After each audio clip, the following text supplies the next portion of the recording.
அனைவருக்கும் முதலினுடைய வணக்கங்களை தெரிவித்து,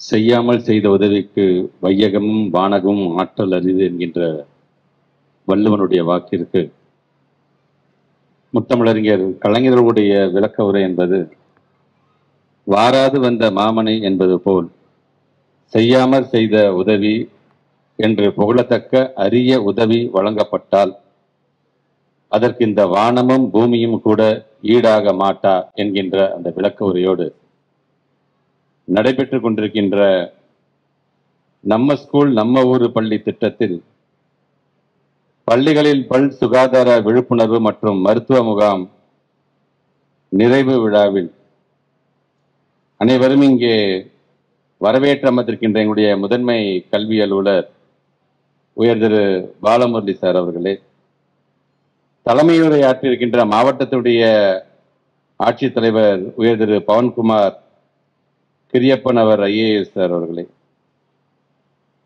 முன்னிலை பொறுப்பேற்றிருக்கின்ற சூலூர் பேரூராட்சியினுடைய தலைவர் திருமதி தேவி மன்னவன் அவர்களே, செயல் திட்ட அறிக்கையை சார்ந்து உரையாற்றி அமர்ந்திருக்கின்ற பேராசிரியர் மருத்துவர் விஜய் அவர்களே, குறிப்பாக இந்த நல்ல நிகழ்ச்சி நடைபெறுவதற்கு முக்கிய காரணமாக முக்கிய தூண்களாக விளங்கி கொண்டிருக்கின்ற பெரியவர்கள் ஐயா ஆர்பிஎஸ் குரூப்பினுடைய சேர்மன் கேபி குப்புசாமி அவர்களே, பெரியவர் ஐயா ப்ரொபல் இண்டஸ்ட்ரீஸினுடைய சேர்மன் திரு ஏவி வரதராஜன் அவர்களே, மற்றும் வருகை தந்திருக்கின்ற திருமதி வித்யா செந்தில்குமார், திரு பால் கௌசிக் உள்ளிட்ட வருகை தந்திருக்கின்ற எங்களுடைய பெற்றோர் ஆசிரியர் கழகத்துடைய மாநில துணைத் தலைவர் அன்பு சகோதரர் முத்துக்குமார் அவர்களே, என்னோட இந்த நிகழ்விலே கலந்து கொண்டிருக்கின்ற நம்முடைய கிஸ்கால் ராஜா அவர்களே, சகோதரர் ராஜீவ் காந்தி அவர்களே,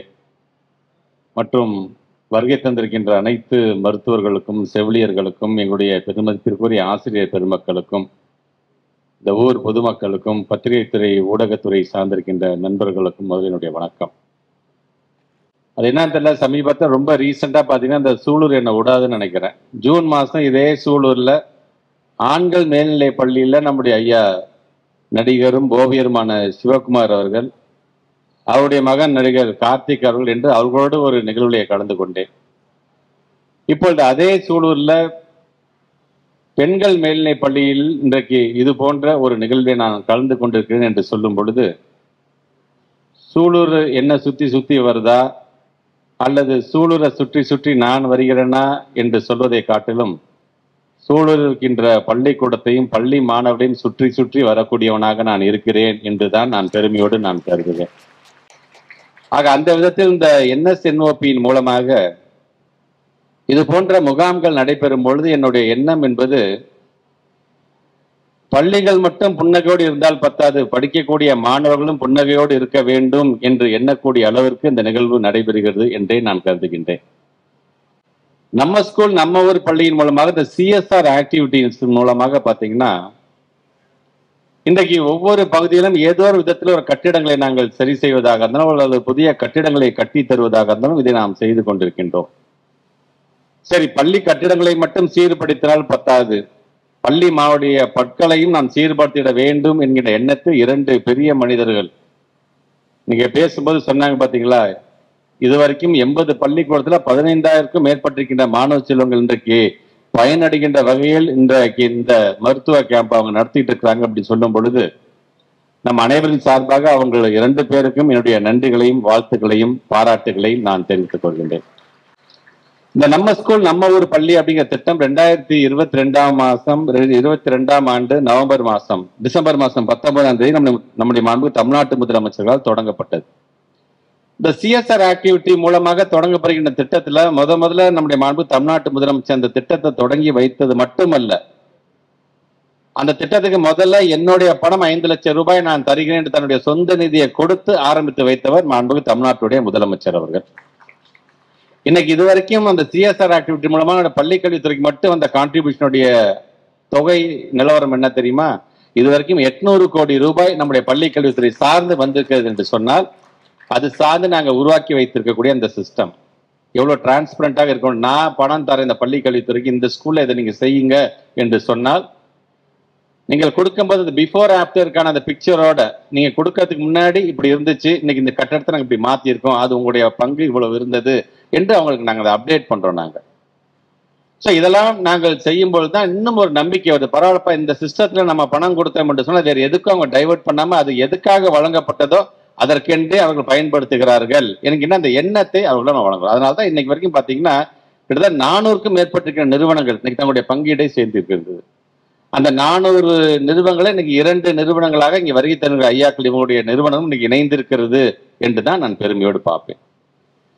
அகத்தின் அழகு முகத்தில் தெரியும் என்று சொல்வார்கள். முகத்தின் அழகு எப்படி தெரியும் என்றால் நம்முடைய புன்னகையின் மூலமாகத்தான் தெரியும். அந்த புன்னகைக்கு முக்கிய காரணமாக இருக்கக்கூடியது நம்முடைய பற்கள் தான். ஸோ அந்த பற்கள் என்று வரும்போது பெரியவங்களா இருந்தாலும் சரி, சின்னவங்களா இருந்தாலும் நம்ம அறியாமல் எதுக்கு நம்ம அடிக்ட் ஆகிறோம்னா, அந்த ஐஸ்கிரீமை சாப்பிட்டா நம்ம நம்மளால நிறுத்த முடியாது. கொஞ்சம் தான் சாப்பிடலாமே, சாக்லேட்டை பார்த்தா நம்மளால நிறுத்த முடியாது. நமக்கே அப்படின்னா அப்போ குழந்தைங்களுக்கு எப்படி? அந்த குழந்தைங்களுக்கான அந்த விழிப்புணர்வை ஏற்படுத்திக்கிட்ட விதம், அவர்களுக்கான தேவையான ஒரு அறிவுரைகளை சொல்வதாக இருந்தாலும் சரி, அது சார்ந்த ஒரு சிகிச்சையை தருவதாக இருந்தாலும் இதெல்லாம் ரொம்ப அழகாக இன்னைக்கு அவங்க செஞ்சிட்டு இருக்காங்க. நாம சொல்லலாம் எப்ப சாப்பிட்டாலும் வாய் கொப்பளிக்குன்னு சொல்றது, 2 வேளை நாம் பல் துலக்க வேண்டும் என்று சொல்வதாக இருந்தாலும், ஸோ இப்படி நம்ம ஒவ்வொரு கருத்துக்களை சொல்றோம்னா நாம சொல்றதை காட்டிலும் அதற்கென்று படித்து வந்த நம்முடைய மருத்துவர்கள் அது சார்ந்த விழிப்புணர்வை சொல்லுமா அந்த பிள்ளைகளுக்கு அது புரியும். ஏன்னா வாயில இன்னைக்கு நீ சரியா நீங்க பல் விளக்க வேண்டிய இருக்கின்ற பாக்டீரியா உடல் முழுவதும் பருவது மட்டுமல்ல, சில நேரத்தை மூளையும் அது பாதிக்கும் என்று அவர்கள் சொல்லும் பொழுது அது சார்ந்த அந்த பிள்ளைகளுக்கு ஒரு அச்ச உணர்வு, ஐயோ நம்ம சரியா நாங்க பார்த்து கொள்ள வேண்டும் அப்படிங்கிற ஒரு உணர்வை ஏற்படுத்துகின்ற விதமாக அது இருந்து கொண்டிருக்கின்றது. மாண்புமிகு தமிழ்நாட்டுடைய இன்றைய முதலமைச்சர் அன்றைக்கு துணை முதலமைச்சராக இருந்த பொழுது அன்றைக்கு இருக்கின்ற அனைத்து பள்ளிக்கூடங்களும் இது போன்ற பற்கள் சார்ந்த ஒரு விழிப்புணர்வை, பற்கள் சார்ந்திருக்கின்ற அந்த மருத்துவத்தை கொண்டு செல்ல வேண்டும் என்று ஒட்டுமொத்தமாக எல்லா பள்ளிக்கூடங்களும் அன்றைக்கு அவர் கொண்டு சென்றார். இன்றைக்கு அவருடைய வழியில் நம்முடைய மாண்புமிகு நம்முடைய ஹெல்த் மினிஸ்டர் மக்கள் நல்வாழ்வுத்துறை அமைச்சர் நான் மாசு அவர்கள் புன்னகை அப்படிங்கிற ஒரு திட்டத்தின் மூலமாக 2023 மார்ச் மாதம் நாங்கள் ஆரம்பிச்சு வச்சோம். சென்னையில் நாங்கள் ஆரம்பிச்சு வச்சோம். ஒரு சர்க்குலர் போட்டு ஒட்டுமொத்தமாக எல்லா ஸ்கூலுக்கும் அதை கொண்டு செல்ல வேண்டும் என்று சொல்லும் பொழுது அந்த புன்னகையின் திட்டத்தின் மூலமாக அந்த பிள்ளைகளுக்கு எப்படிப்பட்ட விழிப்புணர்வை நாம் ஏற்படுத்தலாம் அப்படிங்கிறதை நாம் செஞ்சிருக்கோம். நாங்கள் இப்படி ஒவ்வொன்றையும் பார்த்து பார்த்து செய்யக்கூடிய தமிழ்நாட்டுடைய முதலமைச்சர் இன்றைக்கு நலம் காக்கும் ஸ்டாலின் அப்படிங்கிற ஒரு திட்டத்தின் மூலமாக ஒவ்வொரு கிராம பகுதிக்கும் சென்று அங்க இருக்கின்ற பொதுமக்களுக்கு என்னென்னலாம் ஹெல்த் சார்ந்த என்ன விழிப்புணர்வை ஏற்படுத்தலாம், ஹெல்த் சார்ந்து அவங்களுக்கு எப்படிப்பட்ட சிகிச்சையை அளிக்கலாம் என்பதால் ரொம்ப அழகாக தெளிவாக நாம் அதை செய்து கொண்டிருக்கின்றோம். சரி, நலம் காக்கும் ஸ்டாலின் மூலமாக வெறும் அந்த பிள்ளைகளுக்கு அல்லது ஊர் மக்களுக்கு வெறும் புன்னகை மட்டும்தான் அவர் தருகிறார் என்று சொன்னால், பிள்ளைகளுக்கு மட்டுமல்ல ஒட்டுமொத்த தமிழ்நாட்டை சார்ந்திருக்கின்ற தமிழ் இனத்தை சார்ந்திருக்கின்ற பொதுமக்கள் அனைவருக்கும் புன்னகை தரக்கூடிய அளவுக்கான திட்டங்களை இன்னைக்கு அவர் கொண்டு வந்திருக்கிறார் என்பதை இன்னைக்கு மற்ற மாநிலம் நம்மளை பாராட்டுகின்ற அளவுக்கு நாம் பெருமைப்பட்டுக் கொண்டிருக்கின்றோம்.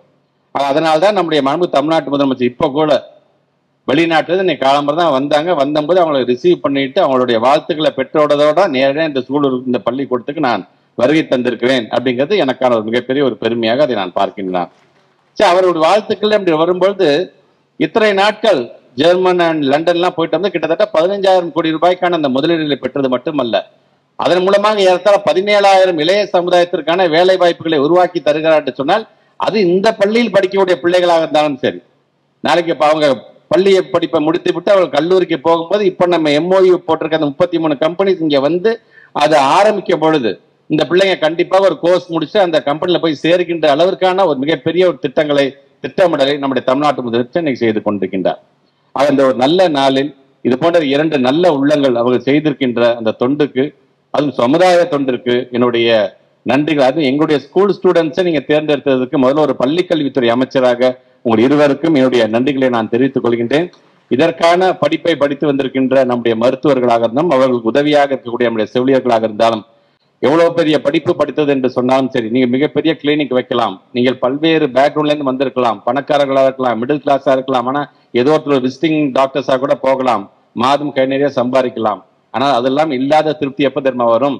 இந்த மாதிரியான ஒரு CSR ஆக்டிவிட்டியில ஒரு சமுதாய ஒரு தொண்டை, அதுவும் எங்களுடைய மாணவ செல்வங்களுக்கு செய்யும் போதுதான் நீங்கள் படிச்ச படிப்புகள் ஒரு நல்ல அர்த்தமாக அது அமையும் என்ற விதத்தில் வருகை தந்திருக்கிற மருத்துவர்களுக்கும் இந்த நேரத்தில் என்னுடைய நன்றிகளை தெரிவித்து, தொடர்ந்து இது போன்ற நல்ல நிகழ்வை இங்கே வருகை தந்திருக்க நீங்கள் நடத்திட வேண்டும்.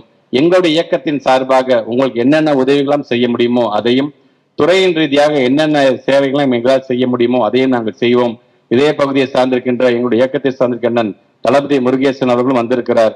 அவரிடம் நான் வைக்கின்ற வேண்டுகோள் என்பது, ஒவ்வொரு ஆண்டும் நம்முடைய தலைவர்களுடைய பிறந்த நாளாக இருந்தாலும், முத்தமிழ் கலைஞருடைய நினைவு நாளாக இருந்தாலும், நம்மால் முடிந்ததை நாம் செய்து கொண்டுதான் இருக்கின்றோம். அது ஒரு முதியோர் இல்லத்துக்கு செல்வதாக இருந்தாலும் சரி, ஆதரவற்றோர் இல்லத்துக்கு செல்வதாக இருந்தாலும் சரி, மதிய உணவு வழங்குவதாக, இதெல்லாம் நம்ம செய்கின்ற அதே வேளையில் இனி வரும் காலத்தில் அண்ணன் தளபதி முருகேசன் அவர்கள் இது போன்ற ஒரு விழிப்புணர்வை ஏற்படுத்துகிற விதமாக நீங்களும் அந்தந்த பகுதி மக்களுக்கு பயனுள்ள இது போன்ற ஒரு நிறைய மருத்துவ கேம்ப்ஸ் நீங்க நடத்திட வேண்டும் என்கின்ற அந்த வேண்டுகளோடு வருகை தந்திருக்கிற உங்கள் அனைவருக்கும் மீண்டும் ஒரு முறை என்னுடைய நன்றியையும் வாழ்த்துக்களையும் பாராட்டுகளையும் தெரிவித்து இந்த அளவின் உரையை நிறைவு செய்கிறேன். நன்றி, வணக்கம்.